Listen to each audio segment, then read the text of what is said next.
What's up? This is Tom Fromling from twinsdaily.com, and today I've got something new for you. And right now I'm really excited about it. We'll see how this goes. As with any new project, there's some things to iron out and some things to see if they're sustainable, but let's get right into it. We're just going to talk a ton about the pitching, and that's just a very fun thing for me to focus on because I'm fascinated with especially the management side of a pitching staff. Because if you think about it, those are the biggest decisions a manager has to make throughout a game, throughout a season, is when to take out the starting pitcher, when to go to the bullpen, and then which bullpen guys to bring in. So and it's not always like a second guess thing or whatever. I just think it's really interesting, and it's an itch I have that doesn't get scratched a whole lot, to be honest. There is so much excellent Twin stuff out there, but I feel like this is an area that could have a little bit more of a focus. So here we go. So you can see I've got a sheet up here that has basically each pitcher that threw tonight and some of the numbers that I'm most interested in. And you're going to see some really, some of your standard stuff: innings, hits, earns, runs, strikeouts, walks, and then some more advanced stuff like WPA, game score, some stuff that you might not see often, but it's very tangible. Strike percentage and first pitch strikes. So, and it's not going to be. I'm not out here to really run through all your time. So let's get right into it.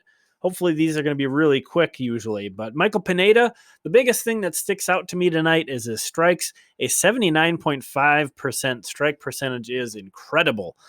And then, as you can see, 21 of 26 batters he faced, he started with a first pitch strike. So that was really an eye-opening thing about his start. He just went right after that lineup. Now, he did give up 2 home runs. He gave up 4 runs total, but he gave the Twins 7 innings. So that's a big deal. Not the greatest start, as you can see. Game score 2.0. Just some background on that. Game score was invented by Bill James. A little bit later, Tom Tango threw his own little flavors on that, and that's what game score 2.0 is. Kind of the same idea. 50 is average. Anything up from there is good, and anything above 50 is basically should be a victory for the team, essentially, is how I like to look at it. So Michael Pineda certainly pitched well enough to win a 52, but it wasn't fantastic because of the hits, the home runs. He actually had a 5.79 FIP is what it works out to from this performance. So gotta love a guy going 7. Obviously, the bats providing him with offense helped a lot too. So I was kind of curious if he was only going to go 6, even though the pitch count was low. You can see even through 7 innings, he was only at 88 pitches, but Rocco has been pretty careful with him. He had that 10-day injured list stint. So I was kind of curious to see if he went out for the 7th. They did have a lead, so it's not like if things went poorly, it would have been a disaster right out the gate. But they did let him go 7, and then Tyler Duffey took over. I was kind of surprised he only faced Yolmer Sanchez and Lurie Garcia, the only 2 batters he faced.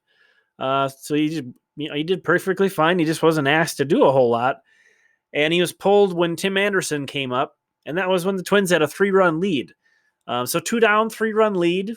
Didn't really seem too necessary to go to another bullpen arm. But with Duffey throwing 11 pitches, it's not like he's going to be unavailable tomorrow or anything. So not a big deal, just something I wanted to throw out there. And it was Sergio Romo who came in after him and faced Anderson and basically had an immaculate outing for a relief pitcher. An immaculate inning is when you throw all 9 strikes and strike out the side. Well, if you're only facing one guy and you throw 3 strikes, and not only that, but they're 3 swinging strikes, I mean, that's as good as it gets. We'll cut away real quick. I want to show you those 3 pitches, and then I'll be right back. Half swing, but he went. Against Romo.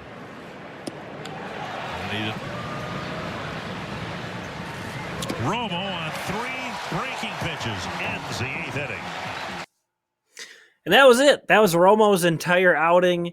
That's what the pitching ninja on Twitter likes to call a White Castle special, 3 nasty sliders. That was it. Hell of a way to make a living, I guess. So, and kind of just like Duffy, at the end of the day, there's really no harm in using 2 guys. Romo only threw 3 pitches. We're going to get to pitches in a sec. And then in for the 9th, it was Trevor May. As you can see, not a whole lot to say about his outing. Pitched a clean inning. That was nice to see. But literally got 0 WPA out of it. And the leverage index when he entered was literally 0 because the Twins scored so many runs in the top of the 9th inning. But I want to just mention that I have that leverage index swapped out. So for the starting pitcher, I've got the game score. And then everybody else, the leverage index.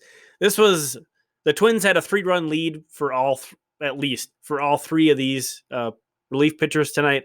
I'm using the leverage index when they enter the game because I think that number tells me more about what Rocco Baldelli is doing with a relief pitcher rather than average leverage index, which is, let's say Tyler Duffey would have given up a 2-run home run. All of a sudden, his average leverage index goes way up because he's created a high leverage situation for himself, which I don't. There's some value in looking at that, certainly, but I kind of like the enter one better. So that's the one I'm going to use on these. Anyway, high leverage is considered anything above 2. So you can see nobody even had a 1. And again, May had 0 because it was such a blowout at that point. So again, let's take a look here. 1 sec. All right, and as you can see here, this is a bullpen usage spreadsheet. I've been basically keeping this updated for the past 3 seasons with some help here or there. Just kind of an idea I had in 2017, I think we started it to help give people a better idea of the recent bullpen usage. And I just include the previous 5 days. And it's color-coded out to, if they did not pitch, if they threw 1 to 20 pitches, or if they threw 21-plus pitches. Usually the average number of pitches per relief appearance is somewhere around 18, 19. So, yeah, I mean, that's I think a valuable tool if you're ever wondering. Obviously, in this game, it was kind of a blowout. But if you're ever wondering in a close game, hey, how come he didn't go to this guy? Well, it could be because that guy's been running to the ground the past few days, and this is just the tool that you can see that quickly in a really quick snapshot. And I've made this spreadsheet available. It's just a G sheet. Anybody can pull this sheet up at any time.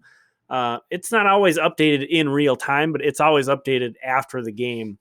So even if you're, I don't know, sitting around just wondering, at the ballpark waiting for the game to start and you want to pull up this information, you can pull it up whenever you want.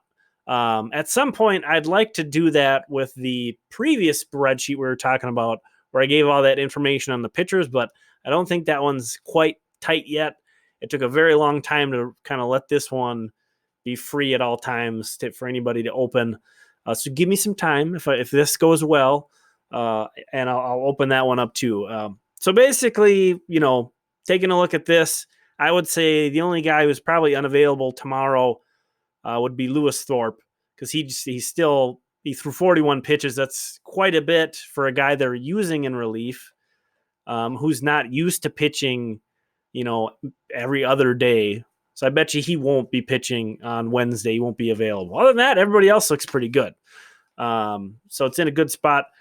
I'm not in love with the a trimmer bullpen, a 7-man bullpen, but things are looking great. So it's all good.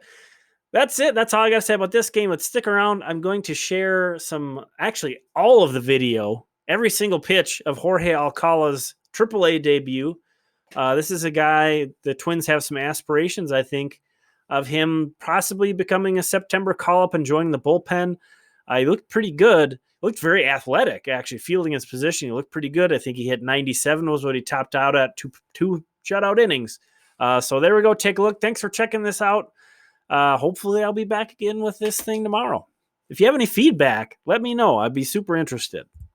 Quote, minor league ball that they used to use here. Patrick Kivlahan, the batter, takes a fastball at 95 miles an hour. Then that ERA would indicate. His 0-1 is grounded back to Alcala on the mound, and Wheel wide at first, so far away that Alcala runs to first base and gets a one unassisted put out at first. Forrest Wall bats now. The pitch is on the way from Drew Maggi. Alcala fires. It's bunted up the third base line. Alcala bare hands, throws to first. He is out at first base. Another good play by Alcala. This one even better. Shift on the left-hand batting at Wall. Wall decided to bunt, and he laid down a pretty good bunt. Alcala racing in toward the third base line, barehanded that, and then threw a fat. Alcala turns, the righty fires, goes to a breaking. Former Astros farmhand Alcala kicks, now delivers, and he buried 37. Here it is, swinging a dribbler foul of the third baseline. Making a bid at a 1-2-3 inning, deals. Espinal swings and misses at a 97-mile-an-hour fastball, and the inning is over. 1-2-3, an impressive first AAA inning for Jorge Alcala. We're headed to the stretch at Frontier Field. Buffalo 1, Rochester nothing. 2-3 with two nice defensive plays and a strikeout. The pitch to Roman Fields runs out lower. The 1-0, fastball swung and late and foul. He rifles in the 1-1, swinging a bouncing ball to the second baseman. Easy hop for Mike Miller. And he threw. Young man from the Dominican Republic. His first pitch, high and inside to his pitches. The 1-0, slider hits the outside corner. He turns and pitches. It's tipped foul behind Alcala's 1-2. Sotillo takes low on the Rapids for Brian Dinkelman, the former popular Red Wing. 2-2 pitch, low. With one out, no on. Alcala throws the pitch, and he missed. Righty on righty as Davis bats. The Alcala pitch is a strike call to the big leagues. The 0-1, fastball for it. Ain't the same ever since. The pitch, swing and a miss. Davis strikes out on a 90s. 2 outs now this inning, with Sotillo still at first base. First pitch, called strike one. The 0-1, changeup, rolled towards second. Mike Miller there to scoop it up. He throws out Brito at first, and the inning is over. No runs, a walk, and a man left on base. 1-0 Buffalo. Bottom of the 8th coming up. The